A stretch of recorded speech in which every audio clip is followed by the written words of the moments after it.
Welcome to the Eschatology Podcast. This is Clifton, and we are joined today by Manville Smith. Welcome, Manville. Well, it's nice to be here. Manville, you've been on the car audio scene for a long time, but would you mind sharing with us some how you got into car audio and audio in the first place? Ooh, it's a long story. I don't know if I can read. Audio in the first place, I have to give credit to my dad. Okay. Ever since I can remember as a little kid, my dad was a pretty avid audiophile.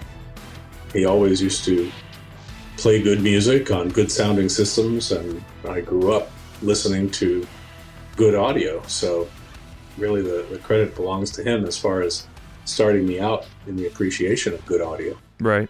Later, when I was a teenager, he actually got into some pretty high-end audio as well. So he had a little more money, I guess. Right. Despite my efforts to drain his bank account, he had enough left to feed his audio habit. Oh, I hear you. So he definitely started me on that path. Okay. In terms of car audio specifically, my first car was a 1969 Volvo, which was a bit of a maintenance nightmare. But one of my first upgrades was to install an in-dash cassette player, because it didn't come with one. It came with just an AM/FM radio. Right. A pair of Sony Surface mount speakers in the rear deck, which I had obtained through my dad. Somebody had given them to him, and I asked him if I could have them, and I wired it up and set it up. I thought it sounded fantastic, of course. Right. So that was my first car stereo. And I went off to college. I did some work in audio at the radio station in college, working consoles and doing recording and stuff like that. So I got a little bit of an education through that. I also participated in some concert sound, live sound in college as well. Right. So got a little bit of live audio experience and talked to some audio people. So even though I wasn't studying engineering or anything like that, I always seemed to gravitate towards things involving audio because I found it interesting.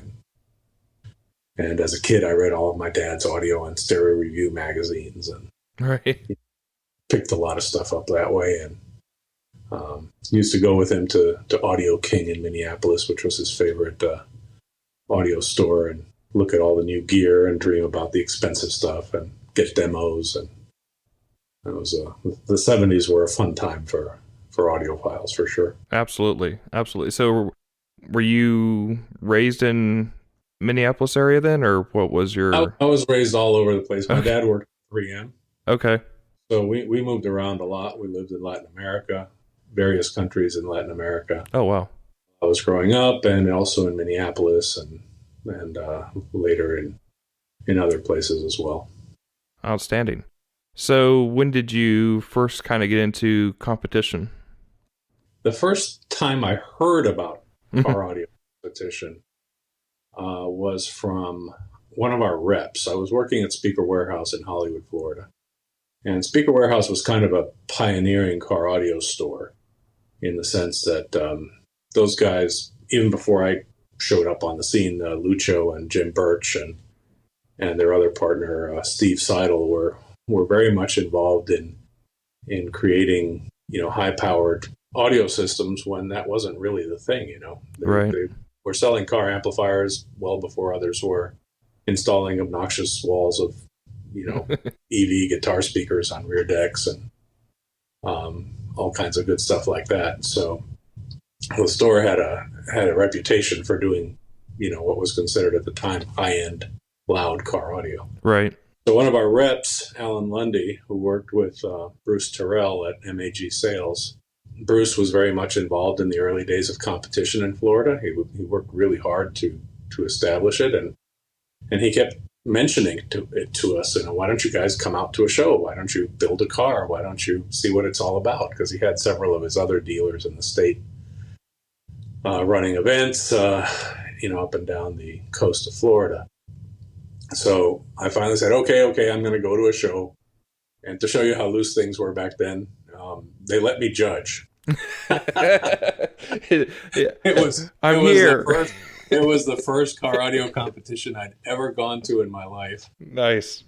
And I was a judge. And to make things even more funny, because I had because we had an audio control RTA at the store, I was therefore deemed an expert on its operation. Because you had one. So I was the RTA judge. And I had zero understanding or knowledge of any kind of scoring system for RTA. So basically, it was completely ad hoc. I'd just make up a number based on what I saw on the screen, which I still maintain is a better system than what we ended up with with RTA scoring. You should just But gone with the Manville method. yeah, and I would explain it to people when they ask me, why the hell did you give me a 10? Well, look at this right here. That doesn't look so good, so... Yeah, well, not everybody can be a winner.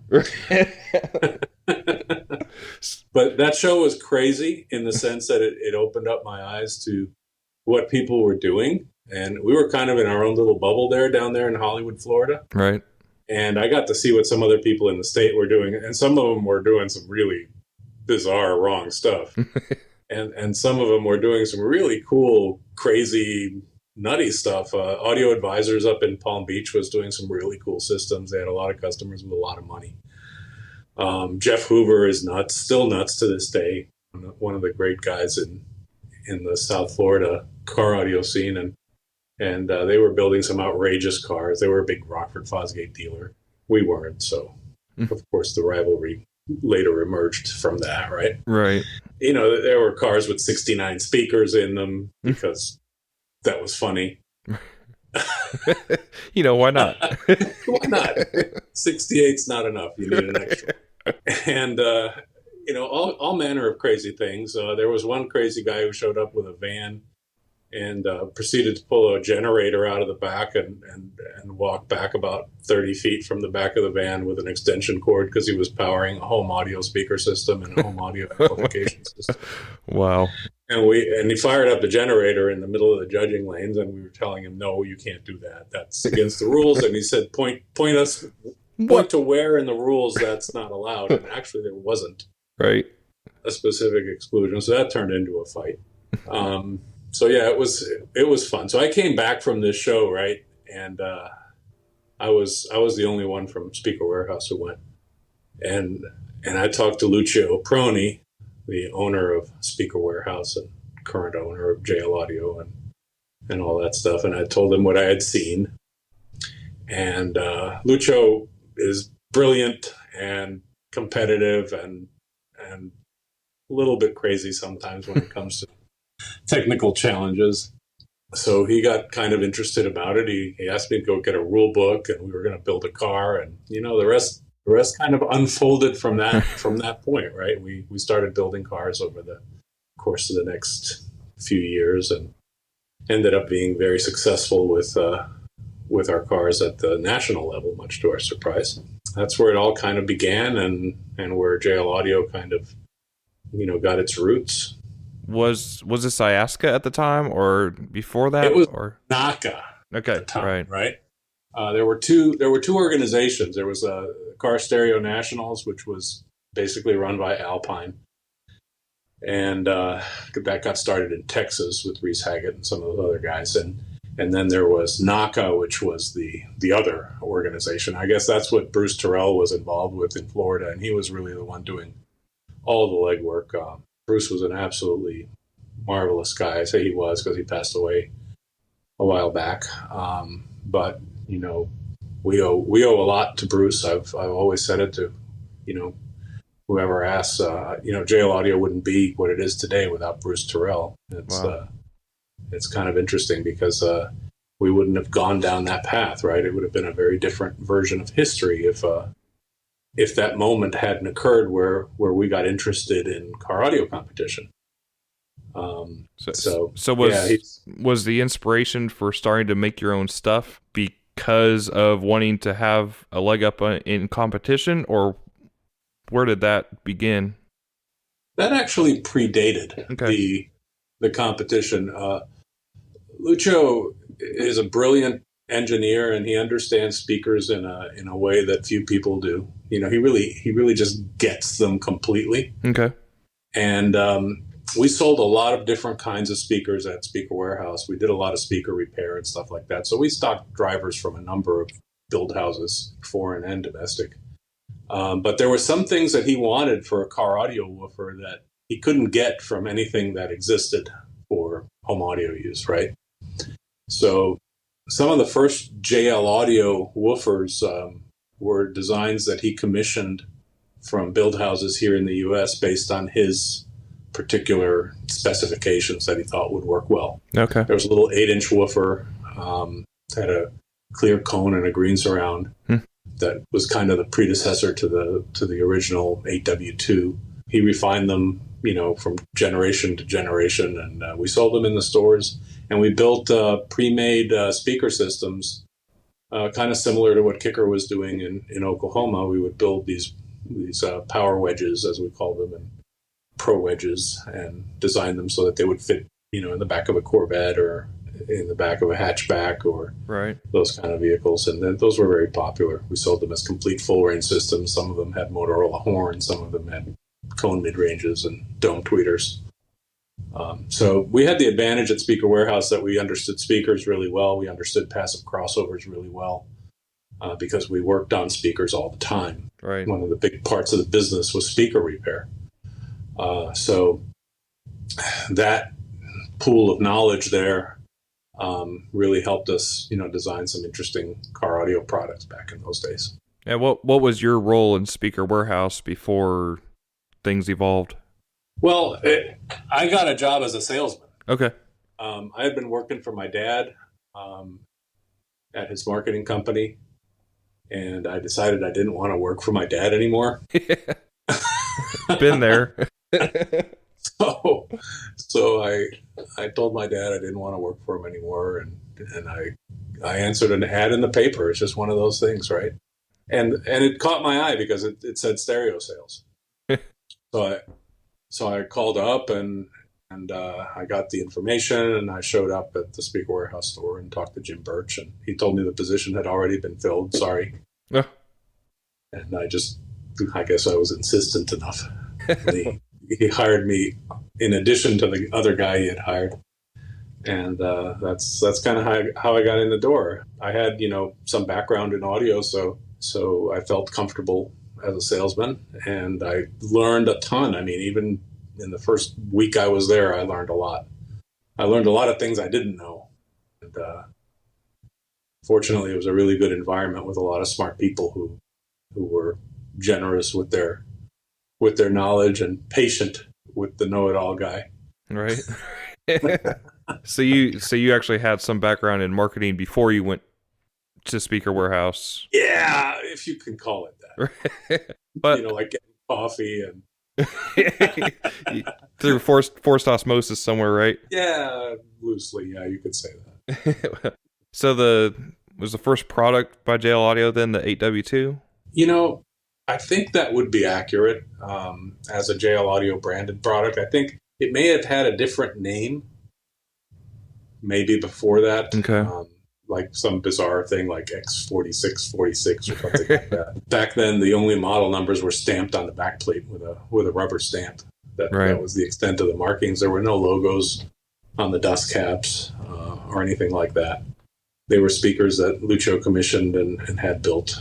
So, yeah, I think when we called it the 8W2, that was probably the first JL Audio woofer. There was a 10-inch also, 10W2, and those were probably the two first JL Audio woofers officially. So the logos came later. They just had plain black dust caps for a while. Gotcha. And I was going to ask, was the intent to build a conglomerate of a car audio brand, or was the intent just to make speakers for Speaker Warehouse? Yeah, initially the intent was to make good woofers that would work well in car audio applications. So yeah, the intent was to feed Speaker Warehouse, right? Right. As we began getting into competition and as the cars started to have some success, people started obviously asking us, what kind of subwoofers are you using? Because everybody knows that the only thing that matters in a car audio system is what kind of subwoofers. Right. That's it. So, it had nothing to do with the install or anything else. Just subs. No. Mids, highs, who cares? It's what kind of subs do you have and how hard does it hit? Right. So Yeah, we were using these 8W2s. Those were the speakers I had in my Celica when we first did it, and it worked pretty well. Lucio was really good at enclosure design, and we had a little isobaric ported box in my original Celica with fuzzy blue carpet. It's just absolutely hideous by modern standards, but back then that was custom, Right. And that was the first time I went to competition was with that setup. It was a totally rear stage system because I hadn't read the rule book too thoroughly. I mean, it had subs in it, right? So, well, it had front speakers. It's just that they were slightly overwhelmed. I had a pair of 5 1/4 inch Babs in the front doors, and then in the back I had 2 JBL professional 10-inch mid ranges and 2 slot tweeters with this isobaric subwoofer enclosure. So yeah, the sound was a little bit rear biased, but it sounded awesome. And it played really loud and really clean, and it really rocked. So it was fun. And this was in the late 80s, right? Oh yeah, this was like 1988 or 87, 88, something like that. Okay. I remember driving to my first show across Alligator Alley. Alligator Alley crosses the state of Florida between Fort Lauderdale and Naples, basically. And the show was on the west coast of Florida, so we were crossing the alley, and I was blasting Pink Floyd at ridiculous SPL levels with my roommate, who decided to come along on the trip, and we were just having a blast. It was so much fun. We went to the show, and I played the system for a lot of people, and people enjoyed it, and it played really loud. I mean, when I say loud, I don't mean it had a lot of bass. Right. I mean, it played really loud, like everything. Like it sounded live, Right. So it was a little different than some of the other cars. I didn't place. I think I finished sixth out of 7 or something like that. Right. Because I had a bunch of mistakes by the rule book, like my fuse wasn't close enough to the battery, and my sound was from the back of the car. Yeah. Details. Oh, yeah, nitpicky stuff like that.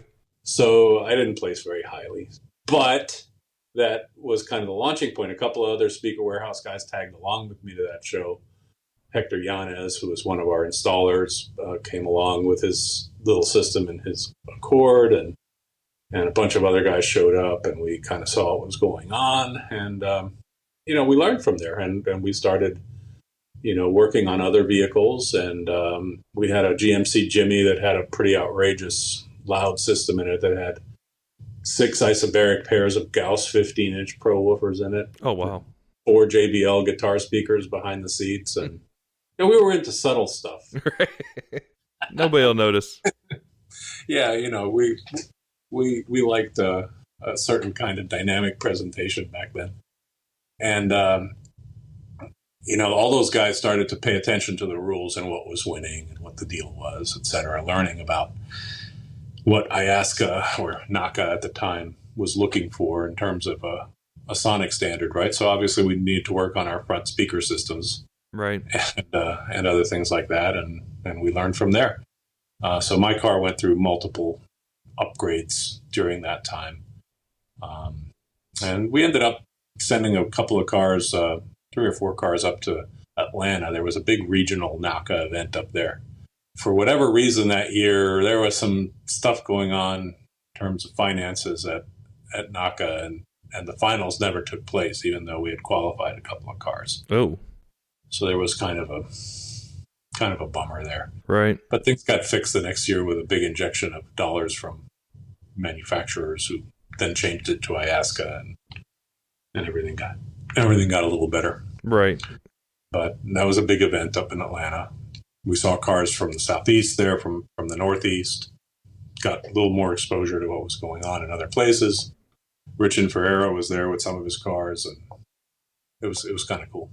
Yeah. We got to meet, remember back then we didn't have this internet thing, so the only way you really got to exchange information with people and get to know things was to go, right? To go and meet. It was a huge event. I mean, you'd wait for a magazine, but that was 3 months later you'd see it. Right. So yeah, it was like CES or anything else anymore. You find out before the event happens. yeah, the trade show is struggling against that as well. The immediacy of, being able to send information out is staggering today. Yeah. Back then, you had to go get together and eyeball each other's stuff in person. Right. So, at what point during this time did y'all figure out that JL was bigger than Speaker Warehouse, I guess? Well, we went to finals in 1989. Right. We won 4 first places. And the best of show, the pro division. Lucio's Mustang took best of show. So we kind of, announced our arrival on the scene with that, right? and Speaker Warehouse was the brand, right? It wasn't the JL Audio team. It was the Speaker Warehouse team. Right. And we were using precision power amplifiers and MB Quart speakers, Streetwires wiring, and JL Audio woofers. Right. And immediately after that success, those brands were kind enough to put some ads together that showed the 4 brands together in the Car Audio magazine. So a lot of people started calling our phone number, and you got to realize how small we were back then, right? JL Audio was really 3 people. Right. So one of you were answering the phone. and we kind of shared resources with Speaker Warehouse, like the wood shop, for example. Right. Where we built some of the JL Audio enclosed stuff, was the same which wood shop that would build big enclosures for the stores as well. So definitely Speaker Warehouse was the mothership, and JL Audio was kind of just, tagging along there. Right. But over the course of the next couple of years, we realized as we continued to compete, we signed up a few dealers. They started to use the products. Lucio and I spent a lot of time writing a technical manual to help people build good subwoofer systems, the JL Audio reference manual. That was kind of a big moment for us because it was really what unlocked the potential of the woofers, is giving people good information on how to make enclosures and make smart choices. And then they had predictable outcomes by buying your product. Yeah, exactly.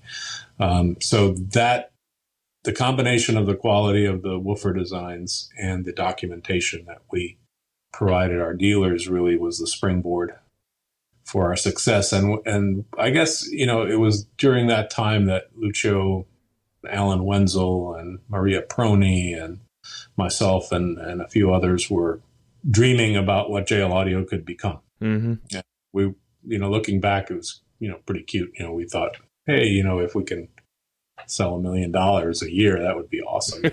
Wouldn't that be great? Yeah, maybe we could have like 20 employees or something at some point. Maybe we could have somebody help unload trucks so we don't have to do it ourselves. And we're tired of answering the phones. Maybe we can buy a forklift or a pallet jack. Those were the kind of discussions we were having. Right. To have watched the company grow over the last 30 years to what it is today has been, truly amazing. It's kind of humbling. We have over 500 employees today. Wow. Here in the U.S. We have facilities here in Florida. We have one in Phoenix. We have an engineering office in Portland. We have employees spread out around the world doing different things for us. And it's a pretty big deal. I like to say that we're now a small, big company. Right. And learning how to be a big company is kind of the challenge we face today. But when you roll back the time machine and look at where we were back then, dreaming about, having a forklift, right? It's pretty funny. And it's again phenomenal how you guys have grown, but you've kept to your roots, but you've kind of found what the people need and want.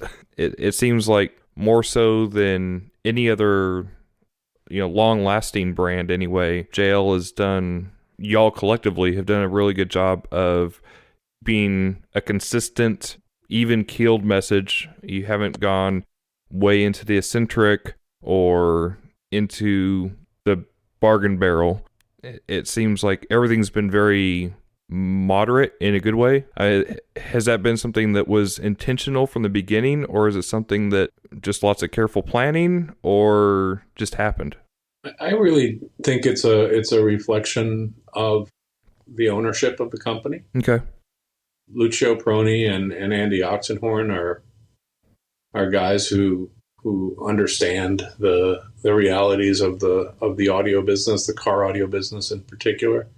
Lucio coming from the retail background and kind of knowing what retailers need in terms of products, in terms of technical help, in terms of programs that work for them, and what they need to be successful with a product line, right? Right.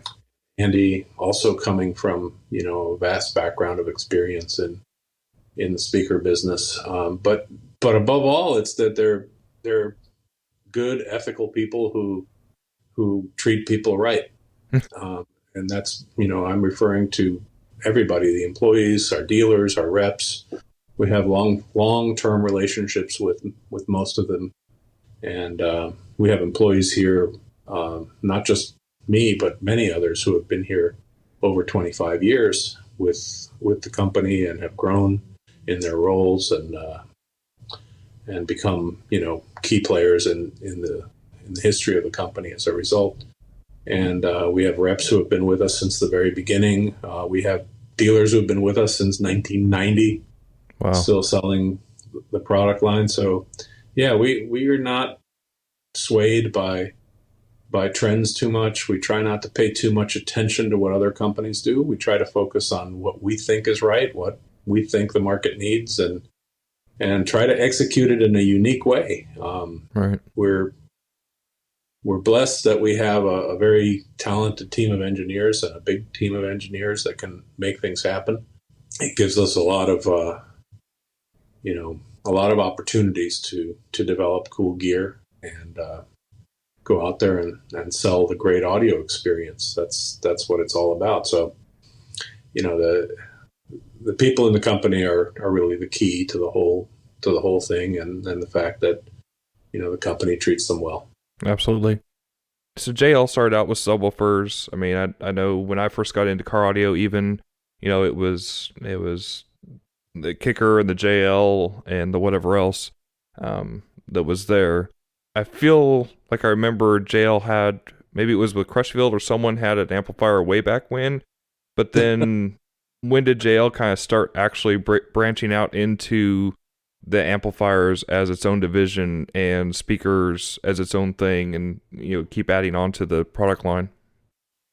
Right. Well, back in the 1990 timeframe, we had developed a relationship with Precision Power.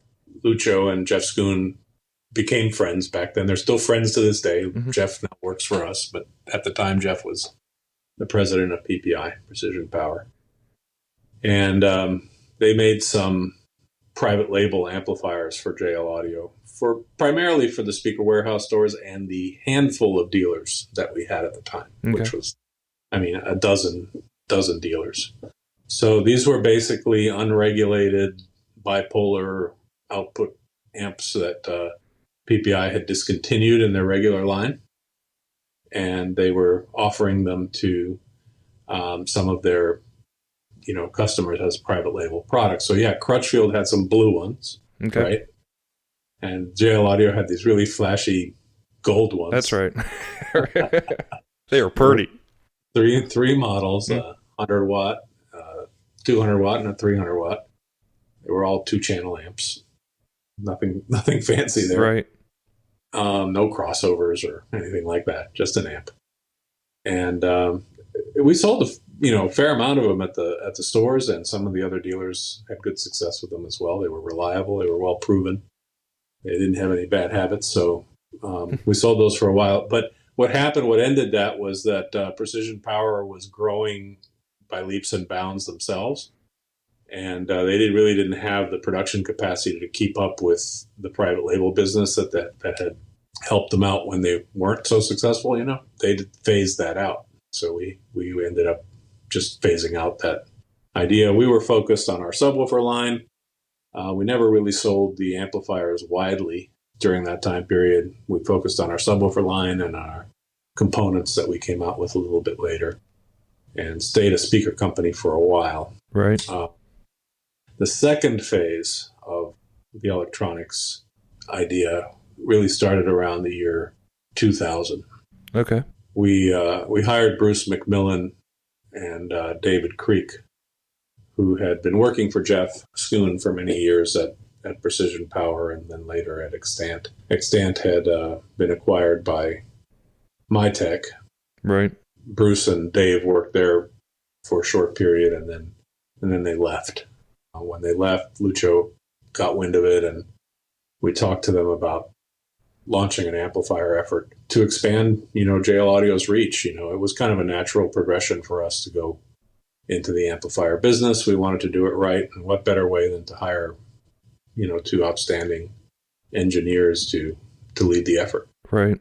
That's where that started, and we introduced the JL Audio amplifiers in late 2000 with the Slash series, which remains in production to this day. So it was a pretty solid product right off the bat. When you went into the amplifiers, was there something that was, because amplifiers are hard, right? I mean, was there something that you were going into just as a differentiator, or was it more of this is a JL amp that we want to provide with our system point blank, or what was the kind of goal with the Slash amps coming out? Yeah, when we first sat down with Bruce to talk about this new line, we asked him, what kinds of things have you wanted to do in amplifier design that you just haven't had the resources or the time to do before? Mm-hmm. And he laid out a whole bunch of things. Some of them were pretty crazy.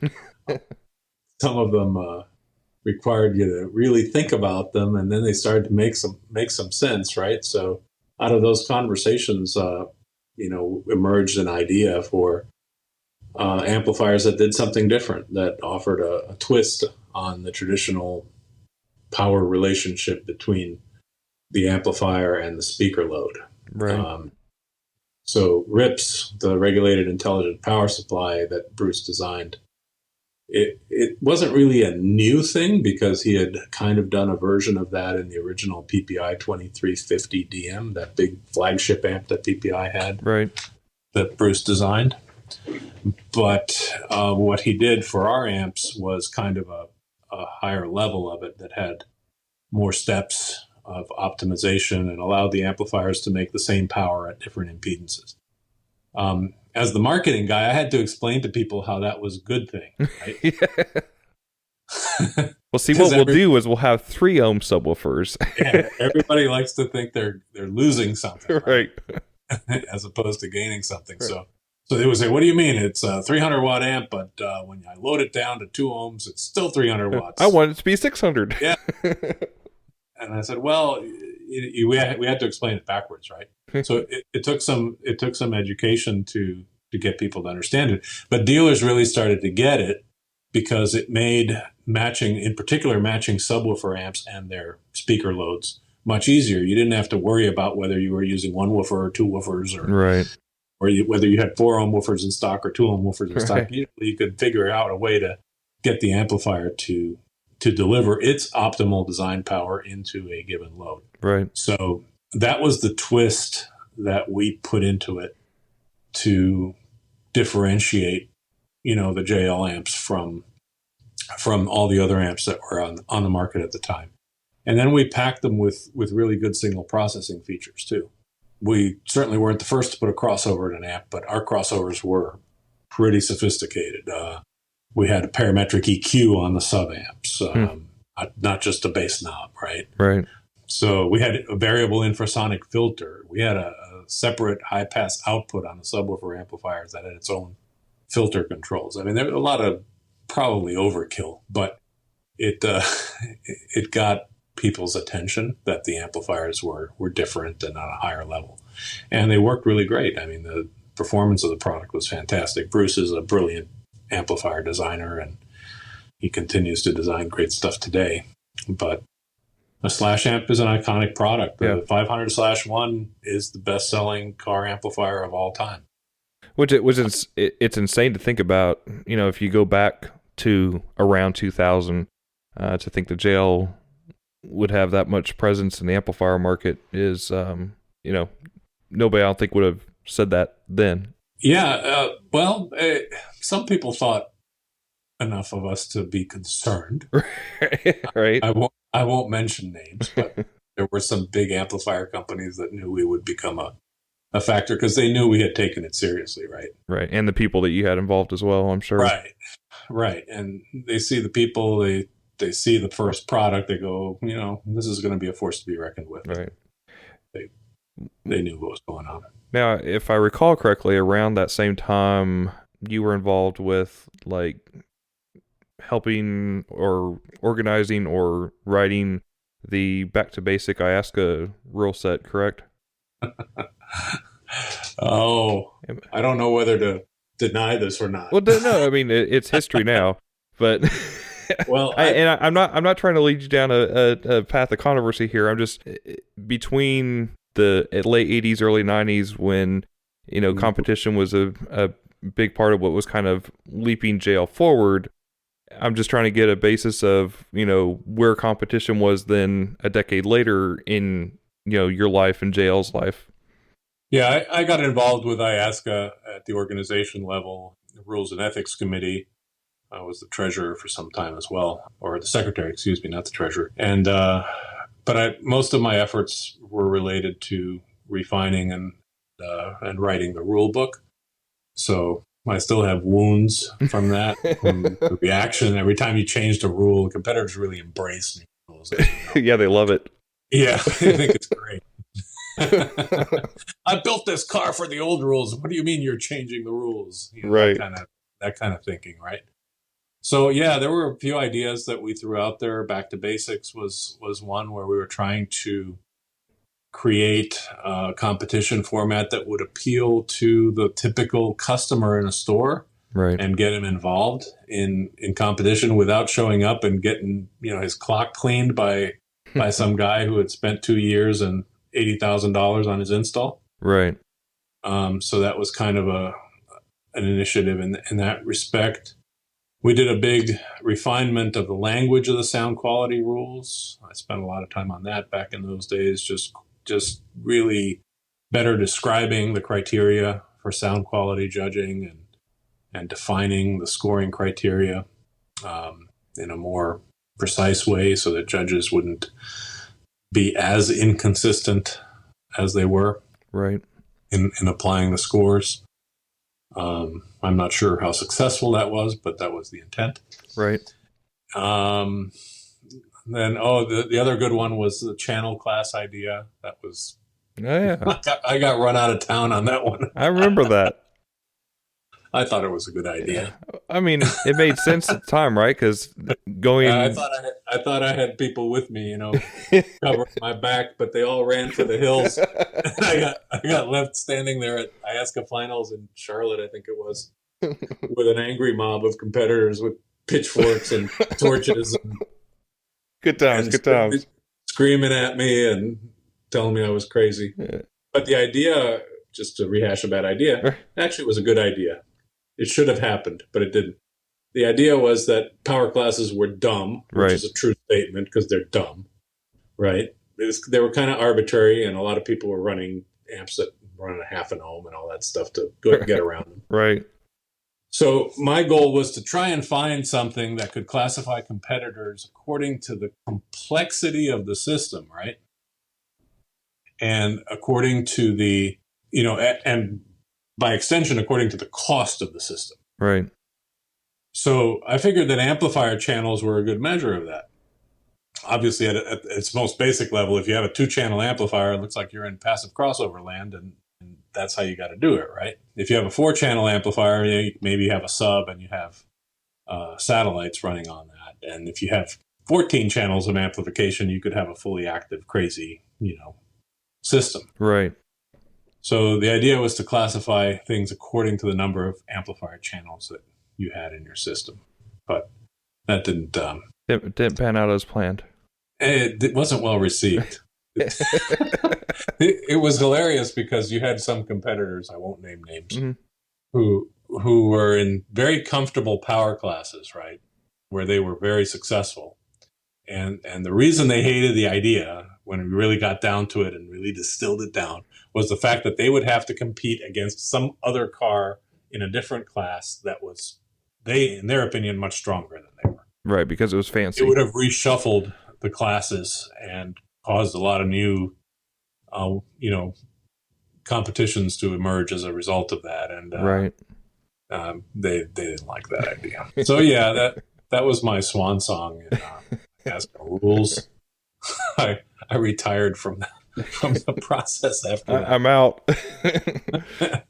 So for the most part, I mean, and maybe not everybody knows it, but I mean, JL's always been very supportive of competition. But I would say for the most part, your direct involvement in competition has been, minimized, probably on purpose, correct? Well, I don't know if it's on purpose. It's just that things evolve and things change. And right. In the early days of competition, I would say up until 1993, 1994, everything was really centered around the retailer. Right. The retailer put on events. The reps supported the events with their labor primarily. The customers went to the show, and customers from other shops came to the show and competed. And that's how it existed at the grassroots level. And then when it got to finals, it was still about the retailers, right? You had Holly Mungle from Canadian Auto Radio. You had Drew and his crew from PJ's in Erie, Pennsylvania. You right. had the Speaker Works guys from California. You had the Speaker Warehouse crew from South Florida. You had, Rich and Ferreira's shop. It was all about the shops. Right. And I thought, at the time that was fantastic because the shops created this atmosphere and fueled everything at a real enthusiast level. Unfortunately, as with most things that are competitive and where people see that there is some marketing traction to the whole thing, money tends to corrupt things. And what happened in the mid-90s is manufacturers started to basically overshadow the retailer and creating manufacturer teams. Gotcha. We did a tweak and tune at Oklahoma City, I think it was. It was Oklahoma. No, it was Tulsa. At Tulsa. We did the first tweak and tune. We rented an outbuilding and did that. And basically it was just for retailers and competitors to bring their cars in and have a place to work and tweak on them, and we'd provide whatever assistance they needed. That turned into a monster because all the manufacturers decided they had to have tweak and tunes. And over the course of the next couple of years, it was a really big deal. And then all of a sudden the manufacturer teams emerged. MTX did it, and Kicker, and everybody had a team. Pioneer did a big thing for a few years. Right. On and on and on. And we were watching this, and people were looking at us, well, where's the JL Audio team? And I said, well, that's not what this is about.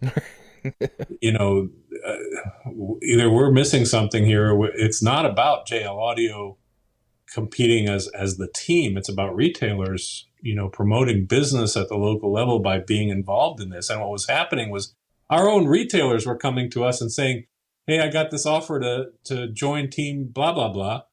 So I'm going to be changing all my stuff out. But you don't sell that stuff. Right. I know, but I can't turn down the travel money. Right. And it's like, but that's nuts. You don't sell that stuff. You don't promote it. Right. Why do you want to do that? Well, because I want to compete. And that a lot of people felt that if you weren't aligned that way with a manufacturer's team, that you just didn't have the edge. And then you'd go to the awards ceremonies at the finals, and it was just basically a manufacturer versus manufacturer screaming match. Right.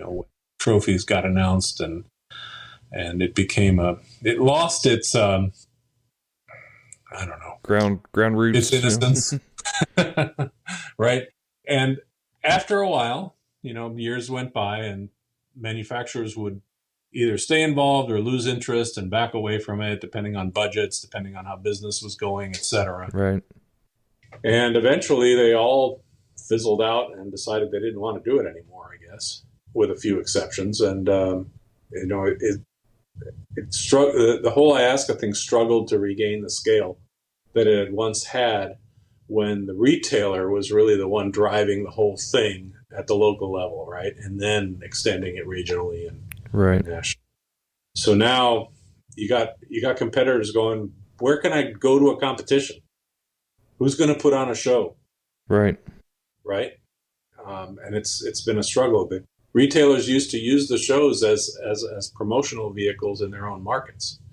When I was trying to qualify for finals back in those days, and I was competing between 89 and 90, I had no trouble finding car audio shows to go to. I mean, within a few hundred miles, every weekend during the summer, there was a show. Right. I had no trouble finding shows to go to. It was a different shop every time, and it was, a 30, 40 car event. And you went and you competed and got a little trophy and got a few points towards finals. Not hard at all. Nowadays, I don't know if it's the same thing anymore. So I have to admit, I'm not as plugged into the competition circuit as I once was. I know what's going on in terms of the system designs and what people are doing. But as far as the actual process of competing and qualifying and all that kind of stuff, I'm not as familiar with it as I once was. So I can't give you too much perspective on what's happening today. And that's fine. That's fine. I mean, I kind of know how we got here. Right. Yeah, and I was going to say what you just said is kind of mind-blowing to me right now, just because it's like, oh, no, that all makes sense. Because, I mean, it's kind of regenerated to the point where we're kind of there again. A lot of the shows are at retailers. It's more the teams, there's still brand teams that exist, obviously, but somebody had asked on one of the groups, Facebook groups or something a while back, well, where are all the brands? Why are there not more brands at finals? And my reply was basically, hey, there are those of us who keep doing competition because competition is in our blood. And in some cases, that's our hobby, and it's always been our hobby. And in some cases, that overlaps with what we do for a day job. And so our brands come along. For the brands themselves, there's not a lot of ROI, and a lot of them, don't care about competition. It's not something that's kind of in their blood. It's very similar now, again, to what you were talking about, in that it's the grassroots people that are getting together and doing it. And most of the competition groups are like, 5 or 6 or 7 or 8 people that live nearby that do it. And they've made themselves a name. Right. So well, that's good. Yeah, it's interesting just to hear that, because I never really had that perspective before you said it just now. So thank you for sharing that. I wish shops, whether they do a competition specifically or not, I wish shops would just do events more. Right. Have a get together. It wasn't very successful. Car audio has to be experienced in person. You can't look at a Facebook post and understand car audio. Right. Okay. You can't look at some stupid video on YouTube of somebody demoing, quote unquote, with their mono iPhone, their sound system. Go, oh, wow, that's really impressive. But that seems to be where we are, right? Yeah. You have to go experience it. So retailers at their local level have to be able to expose the people around them to what they do. Right. And all of us who are into car audio in a serious way had some transformative experience when we sat in a car and went, "Wow, this is awesome." Right. And I want more of this, or this feels good. And we have to be able to transmit that to other people to get them interested in what we do. Absolutely. There's so many misconceptions about car audio. I mean, any of us who build a good sounding car and we get people to listen to it, they have a transformational experience. Yep. They go, wow, I had no idea a car could do that. I had no idea something could sound so nice. That's the mojo of the industry, right? That's where it needs to come from. So, I still love demoing. Where I kind of put my juices into was into doing demo cars, right? Right. we weren't doing competition cars anymore, and when we weren't as deep into competition. You know, at JL Audio, we always tried to build great sounding demo cars that you could sit in and really enjoy. The Mini, the Mustang, you know, the Pontiac Vibe we did a while back, the Firebird, you know, a bunch of cars that really sounded good. Because I still get a charge about delivering that experience to people where they go, oh my God, I never had any idea something could sound like. Right. It's interesting too to hear you talk, because I think, you know, especially those that are in the industry and doing this, and, you know, we all struggle in our own way, but you know, JL as a brand name definitely has that name to where obviously there's not a point of no return, but you could go down a certain road if you wanted to, if you saw the writing on the wall and went that way. And obviously JL came through the entire growing of the internet phase of life, where you had a lot of companies shifting to selling direct, or started out selling direct and never really went through, you know, the dealer network phase. Whereas JL, it seems obviously you leverage the internet for its marketing resources and development tools and everything else. But it's obvious, even just to hear you talk, that the idea of the brick and mortar retailer of car audio being a foundational point of what we do, you never lost sight of that at any point, it doesn't sound like. No, we've always been focused on brick and mortar. It's about the experience that needs to be communicated, right? And it's about the installation. Right. Car audio is installation dependent. You can't separate the installer from this business. And you know, unless we're going to have roving bands of installers who are available through kind of an Uber style system, which I don't think is very practical, right? Because they'd have to lug a shop around with them. Right. You know, that's not really a model that works. So, you know, car audio is dependent on a traditional brick and mortar model from an installation perspective, and also from the perspective of having to give a really great demo and a really good presentation to somebody to explain to them and let them understand why they need great car audio in their lives. Right. And there are retailers doing amazing things today. You know, a lot of people like to be negative and say that you know, they were doing it better in the old days and all that kind of stuff. And, you know, that's true to some extent with some dealers. And there's some dealers today who probably should go away. But there are some dealers doing some really fantastic stuff out there too. You know, new ideas, beautiful showrooms. Oh yeah. A cleaner approach. You know, not the flea market mentality, but more of a high-end shop mentality that appeals to a higher end clientele, or even if it's not a high end clientele, when they walk in, they go, "Wow, this place is serious." I think we're upping our game as an industry, and it's nice to see. So we want to support that. We want to make sure these guys, you know, can make money doing it. We want to make sure they have great products that work well, and a company that backs them up and takes care of them on the business side as well. So yeah, we're definitely, you know, still all about that. It's not going to change, not as long as us old geezers are still running this place.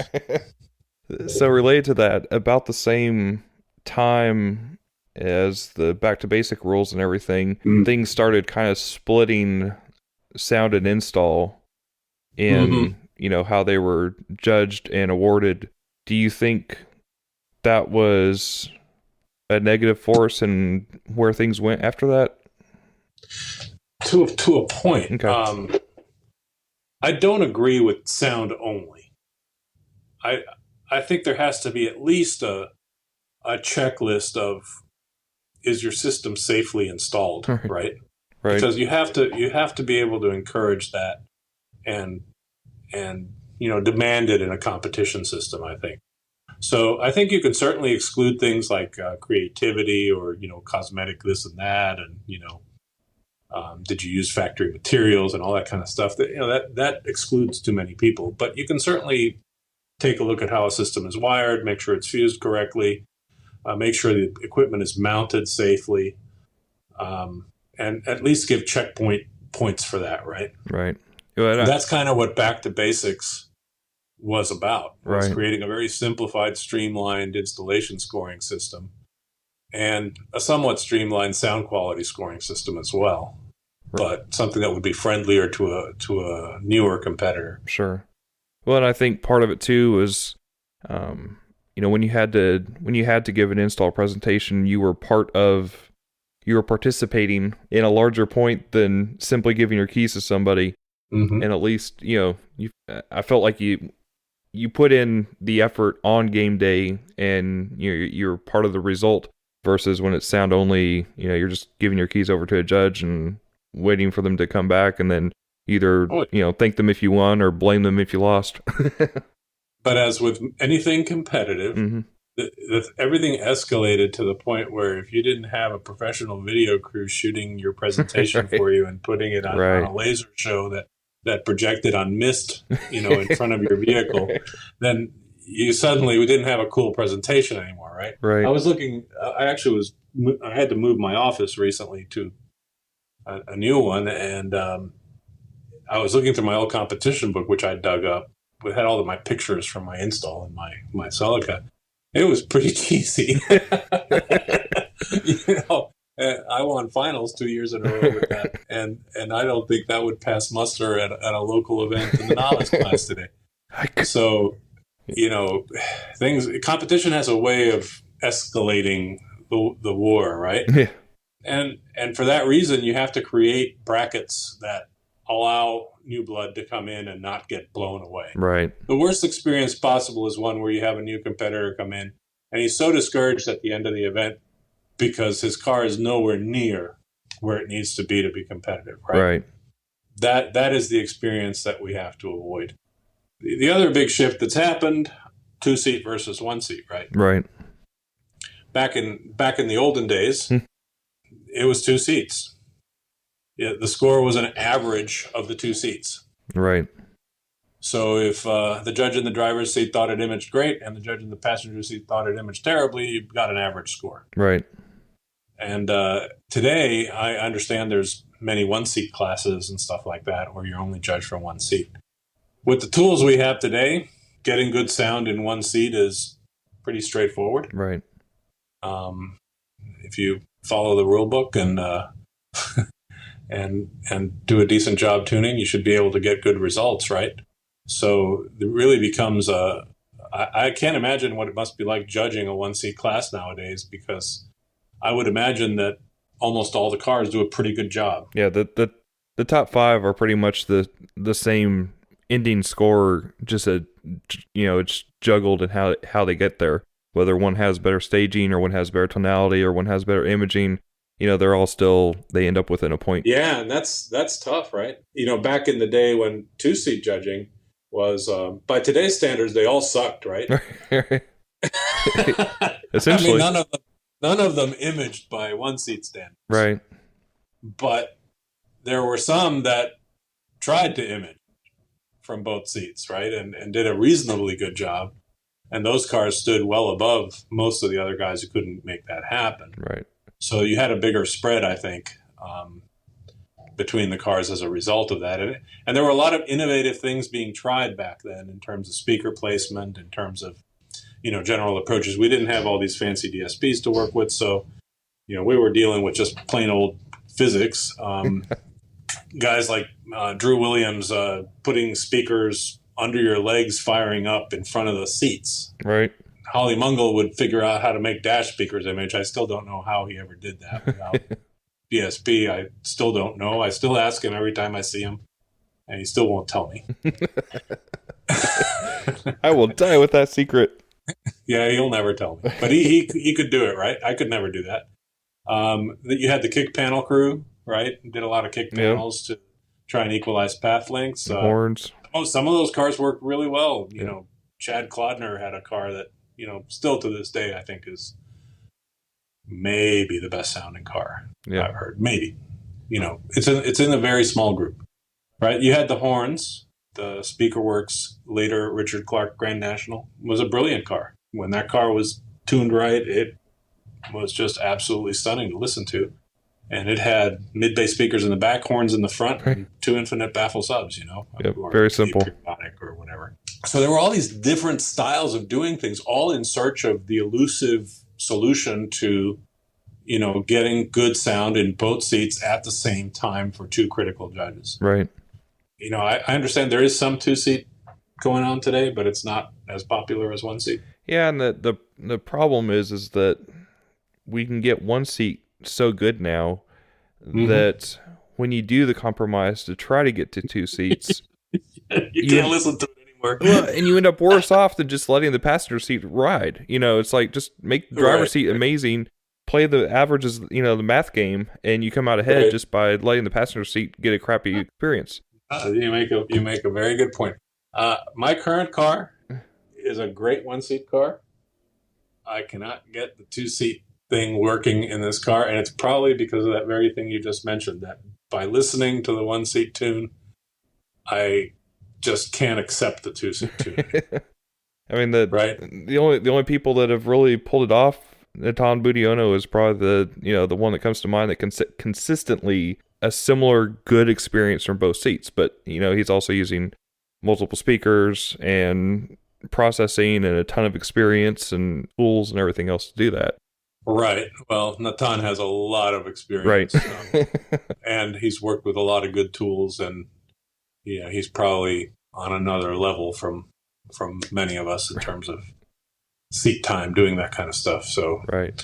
I don't doubt it. His cars always sounded good even before DSP and all that. Right. He always did a good job. He's a smart guy. How would you compare the industry itself? Obviously, we went through the internet thing, but then we've also gone through the cars systems getting better and more complex. You mean the OEM system? Yes. Mm-hmm. With obviously guys like Natan who are doing that every day, but they still suck. I'm not arguing. Is that something that you think is? I'm not going to say OEM audio is good. You're not going to get me to say. I'm not.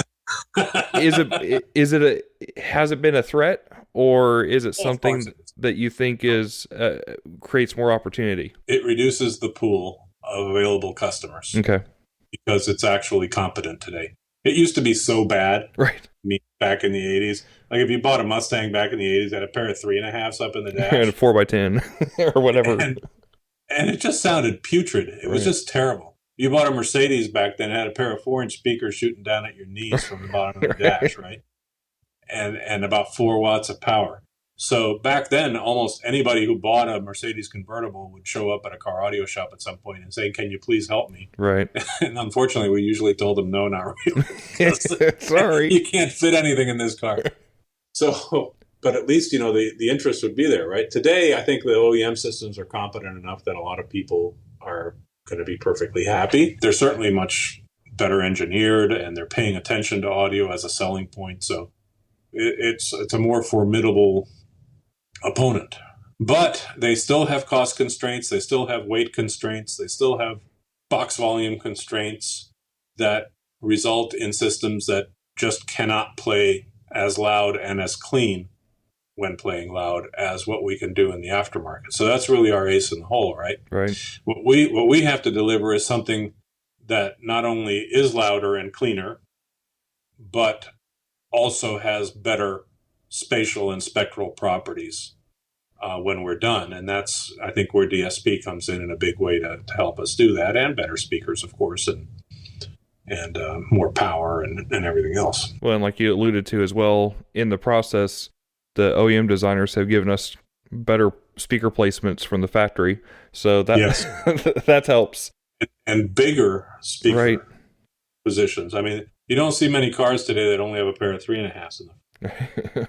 I mean, at least they're giving us a 6.5, sometimes a 6x9. Right.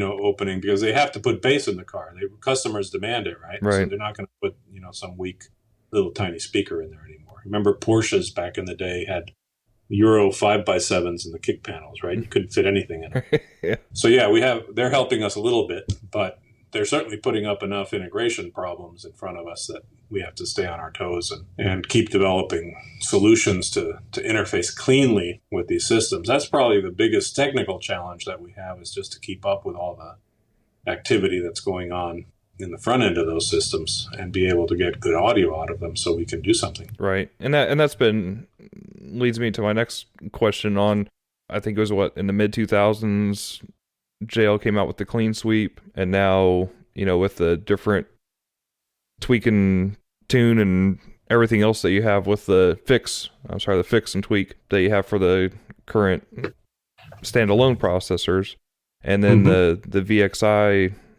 amps with the built-in processors. I would say most people are familiar with those tools nowadays, whether they're a JL dealer or not, because for the most part, the fix especially is kind of that ace in the hole, get it done piece of hardware. The fix is the Swiss Army knife, right? It'll get you out of some binds. It's not always the best approach.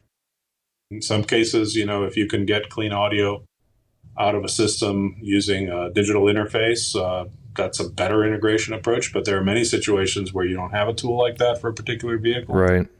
And where you need to, deal with ugly factory signals and kind of stitch them back together and fix them. And that's where that product really comes in. That was quite an engineering challenge. It works well, and it solves a lot of problems out there.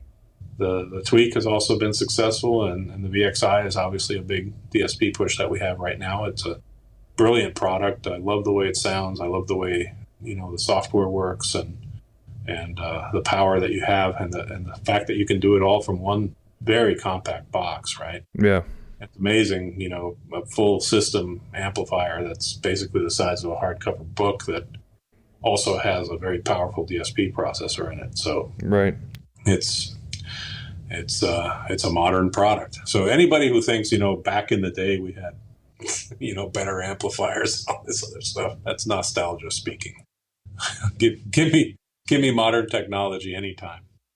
Again, with the kind of the moderate approach of JL Audio, and maybe it's a bias of people talking, but even though JL has been on the forefront of products like the Fix and using DSP products early in the days, and now integrating it with the VX amplifiers and everything, it doesn't seem like JL is really pushed to be the end-all leader in, not to use your own term, but tweaky DSP stuff. Is there a reason? Is that just to give what dealers what they need from a moderate everyday approach and not get into that, or is it? Yeah, I don't know what it is. I mean, maybe it's the fact that we have products that span a wide range. Right.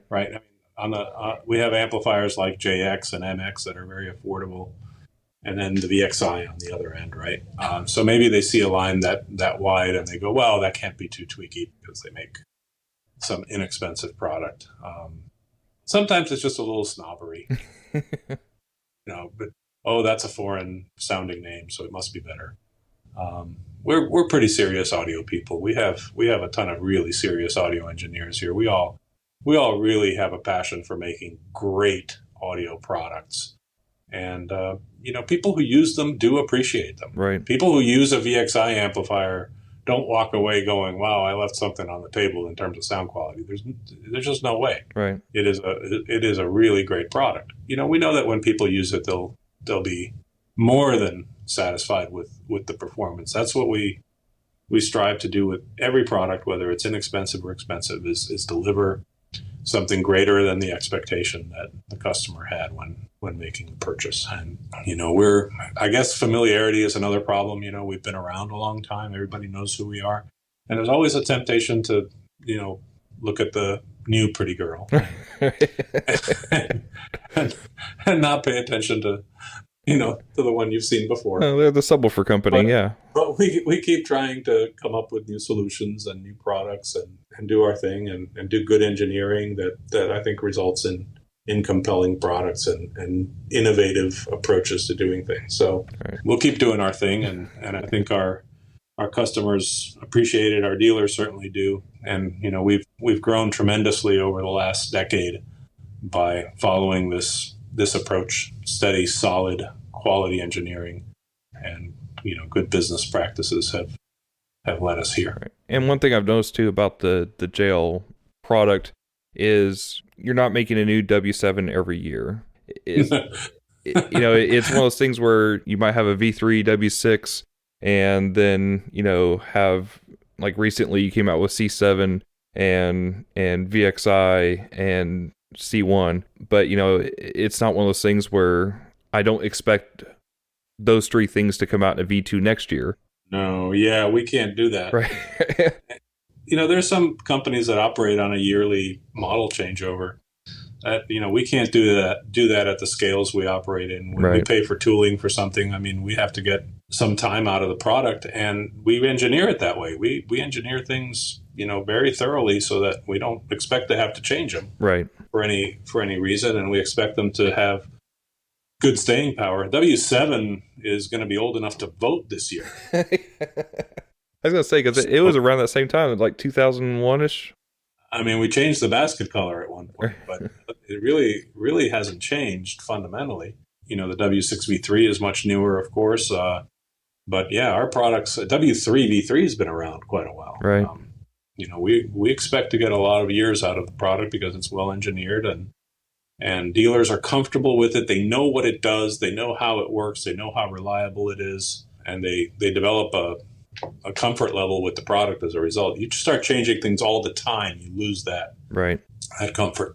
The customers in this industry, it's not like an iPhone where there's 1,000 compelling features 2 years from now that you have to upgrade, or because you're stopped working, somebody isn't going to replace their door speakers, for example, next year just because you come up with a new model.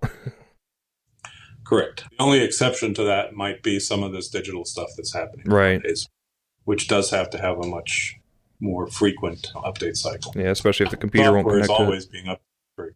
From an experience standpoint, what would you say is one of the most memorable or high points of your career with JL, which I know in your case, that's a lot. That's what, 30 years? Yeah, there's lots of them. There's lots of high points. This company's been really my whole professional life since I was a kid, Obviously, before JL Audio really took off, the finals victories were a big deal. Right. They were very memorable. I met my wife through the competition circuit, so that was pretty memorable, of course. Oh, that's neat. I did as well. That's cool. Yeah. Who says there's no women in car audio, right? We married both of them. That's it. They're all gone. Right. So there's that. And then, in the JL Audio part of it, a lot of the product introductions, the excitement around them, the demo cars, demoing the Mini back in 1993, 94, when we first introduced the original W6 subwoofers. That was pretty cool. Just the expressions on people's faces, scaring the crap out of the guys from Velodyne when they sat in the car and showing them what car audio bass was all about. Nice. Later, back in 2001, I think it was, when we had the GTI at CES with the W7s in it for the first time, and watching people enjoy that product and be amazed by it, and doing all the trainings. I'll never forget, I was in Dallas on 9/11 when doing the W7 training when all that happened. That's certainly a more painful memory. Right. Just trying to get home after that whole debacle. It's been an amazing ride, 30 plus years here at JL. So it's hard to pinpoint one thing, but there's been lots of exciting points. And every time we're doing a new product, I'm getting excited about it. VXI was hugely exciting. VXI is the most complex thing we've ever done. Yeah. It involved more people, more engineers, more designers, consultants, software experts. It was a really complicated project and one that we're really, really proud of. Absolutely. I have to say, in recent memory, that for me is the highlight for sure. I usually ask people what a couple of their top tracks would be for evaluating or demoing a system. Oh, not Spanish Harlem. Right. and that's usually the answer. It's that all his good deeds over time have been canceled by the fact that he suggested Spanish Harlem. So I'm going to guess that yours involved Mark Knopfler at some point, but oh well, now that you mention it, Yeah, pretty much anything where Mark Knopfler is playing, Right? good demo. But there are some that are better recordings than others. There's lots of great ones in the Dire Straits catalog and in the Mark Knopfler solo catalog to choose from. So you can always rotate them around so you don't get too bored. I wasn't going to ask you any more questions, but what got you into Dire Straits and Mark Knopfler in the first place? Have you listened? Well, yeah, but I mean, like you're like really into it, like. I don't know. It strikes a chord with me. Yeah. I think his music has complexity and depth, and his guitar playing is absolutely beautiful. He's got a feel and a touch on the guitar that's very unique. There are lots of great guitarists, and he's definitely right up there. I just particularly like his style. Okay.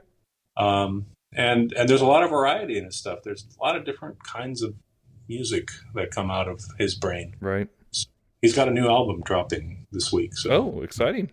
That should be exciting. The other album I should say that I really like to use is Joshua Judge's Ruth by Lyle Lovett. Okay.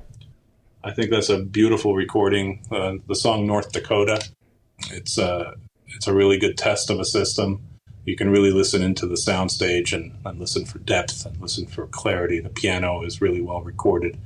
If a system can reproduce piano properly, it's usually doing most things right. Right.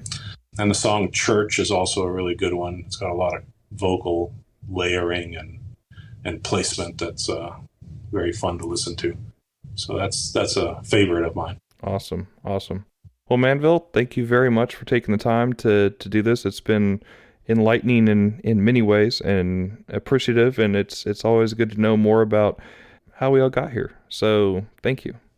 Well, thanks. It's been fun. All right. Well, you take care and have a good evening, and we'll talk soon. You bet. Take care.